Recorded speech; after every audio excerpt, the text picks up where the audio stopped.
Hello everyone, welcome to PR3 News YouTube channel. Tamil Nadu judgement వచ్చిన తర్వాత Kerala government కూడా తమిళనాడు స్టాలిన్ ప్రభుత్వం లాగా సుప్రీంకోర్టుకు వెళ్ళాలని ఆలోచిస్తుందట. ఎందుకంటే కేరళ గవర్నర్ ఆరిఫ్ మహమ్మద్ ఖాన్ కూడా చాలా బిల్స్ని పెండింగ్లో పెట్టుకున్నారు. దీనిపై వచ్చే నెలలో సుప్రీంకి వెళ్ళాలని కేరళ ప్రభుత్వం ఆలోచిస్తుందట. ఇదిలా ఉంటే భారత రాజ్యాంగ వ్యవస్థలో గవర్నర్ పాత్ర రోజు రోజుకి విమర్శనాత్మకంగా మారుతున్న సంగతి అందరికీ తెలిసింది.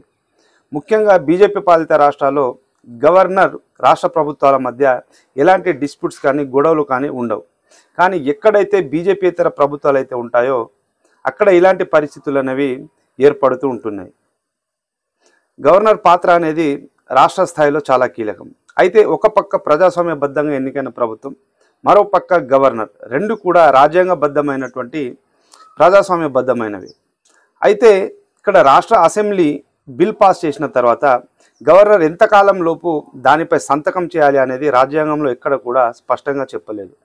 మన రాజ్యాంగంలో ఆర్టికల్ 200 ప్రకారం గవర్నర్ బిల్లులకు ఆమోదం తెలపవచ్చు లేదా పునః పరిశీలనకు రాష్ట్ర శాసనసభకు పంపవచ్చు. ఎంత టైం లోపల గవర్నర్ బిల్లులను ఆమోదించాలి, ఆ బిల్స్ పైన గవర్నర్ ఎంతకాలం లోపల సంతకం పెట్టాలని ఎక్కడ కూడా చెప్పలేదు. దీంతోనే అసలు సమస్య అనేది వస్తుంది. దీనికి సంబంధించి గత వారం సుప్రీంకోర్టు తమిళనాడు కేసులో చాలా గట్టిగానే గవర్నర్కి కౌంటర్ ఇవ్వడం జరిగింది. ముఖ్యంగా ఈ కేసులో తమిళనాడు అసెంబ్లీ పాస్ చేసి పంపించినటువంటి కొన్ని బిల్స్ గవర్నరు నిరవధికంగా తన దగ్గరనే పెట్టుకోవడం జరిగింది. రెండోసారి పాస్ చేసిన తర్వాత కూడా ప్రెసిడెంట్ గారికి పంపించి అలాగే కూర్చున్నారు, కానీ ఎటువంటి యాక్షన్ అనేది తమిళనాడు గవర్నర్ తీసుకోలేదు. సో ఇలా తల దగ్గర పెండింగ్ పెట్టుకోవడాన్ని సుప్రీంకోర్టు తప్పు పడుతూ ఇది ఇల్లీగల్ అని చెప్పేసి వ్యాఖ్యానించడం జరిగింది. అయితే తమిళనాడు సర్కార్ ఆమోదించినటువంటి 10 బిల్లులను గవర్నర్ మరియు రాష్ట్రపతి అనుమతి లేకుండానే ఆమోదం పొందినట్లుగా స్పష్టం చేసింది సుప్రీంకోర్టు. ఇక్కడ మనం ఒక విషయం గురించి చర్చించాలి. ఆర్టికల్ 142 ప్రకారం స్పెషల్ పవర్స్ తీసుకొని సుప్రీంకోర్టు ఈ తీర్పునివ్వడం జరిగింది.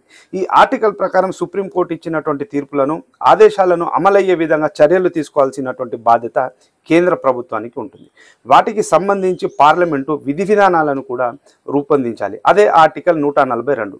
సుప్రీంకోర్టు తన తీర్పు అమలు కొరకు ప్రత్యేక ఆదేశాలను జారీ చేయవచ్చు. దీనినే సంపూర్ణ న్యాయం, కంప్లీట్ జస్టిస్ అని చెప్పేసి అంటారు. అయితే రాజ్యాంగ వ్యవస్థను కాపాడటానికి, పార్లమెంటరీ సిస్టమ్ను కాపాడటానికి, ప్రజలు ఎన్నుకున్నటువంటి ప్రజా ప్రభుత్వాలను కాపాడటానికి సుప్రీంకోర్టు ఇటువంటి ఒక హిస్టారికల్, ఒక చారిత్రాత్మకమైనటువంటి తీర్పును ఇచ్చిందని చెప్పేసి మనమైతే భావించవచ్చు.